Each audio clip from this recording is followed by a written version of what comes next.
আসসালামু আলাইকুম। আজ ঘুম থেকে উঠেই সকাল সকাল চলে এসেছি ছাদে। এই যে এখানে ছাদে এসে দেখছি এখানে খুব বাতাস বইছে, তাই একটু এখানে ঘুরে নিলাম। ছাদ থেকে ঘুরে চলে আসলো আমার বাচ্চারা। আর এইদিকে একটা আমি চুলো কিনেছি, চুলোটার দাম নিয়েছে 150 টাকা। ছেলেরা আমার এই যে এখানে ব্রাশ করছে, সকালে নাস্তা করবে তাই তারা ব্রাশ করছে। যে আমার ছেলে বায়না ধরছে যে এখানে লেগে গেল, ওখানে লেগে গেল, তাই বলছে। তো সুন্দরভাবে ব্রাশ করছে। আর আমি সকাল সকাল আমিও উঠে গেছি। উঠে গিয়ে এই যে রান্নাঘরে চলে এসেছি। আমি রান্নাঘরে এসে বাচ্চাদের জন্য চা করব, তাই চা করতে বসে গেলাম। আমি এই যে চা করব এখন। চা করার জন্য এদিকে চা দিয়ে দিয়েছি আমি, চা দিয়ে দিয়েছি।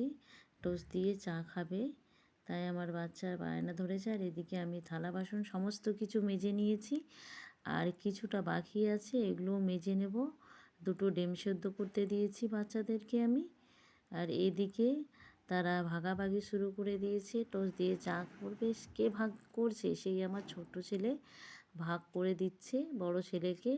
তাই ছোট ছেলে বলছে, টোস্টগুলো কেন এত ছোট, কোম্পানি কি এভাবে বানিয়েছে? তাই সে টোস্ট খাচ্ছে আর আমার দিকে দেখছে। আমি বলছি ভালোভাবে বসো। এদিকে আমার বাসনগুলো মেজে নিয়েছি, এই যে সমস্ত বাসন মেজে নিয়েছি আমি। এদিকে আমার ছেলেরা টোস্ট খাচ্ছে। আর এদিকে আমি নিচে চলে আসলাম বিছানাগুলোকে গোছানোর জন্য। এখানে মশারি বাঁধানো আছে, এই মশারিটা আমি খুলে নিচ্ছি। খুলে নিতে গিয়ে যেন কি একটা পড়ে গেল। যাই হোক, মশারি গোছানো আমার হয়ে গেছে। এখানে আমি সমস্ত এই যে বিছানা গুছিয়ে নিয়েছি। আর এইদিকে আমার ছেলের চা খাওয়া হয়ে গেছে। চা খেয়ে আমাকে বলছে, আম্মা আমার জন্য, আমাকে চা খাওয়া হয়নি কিন্তু চা খাচ্ছে এখানে। বলছে আমাকে একটু খাইয়ে দাও। বাস খাওয়া দাওয়া হয়ে গেছে। এবার বলছে যে আমার এই পাঞ্জাবিটা একটু ভাঁজ করে দাও। তাই আমি তাকে নিয়ে বলছি আমার একটু ভিডিও করো, আমাকে বলছে।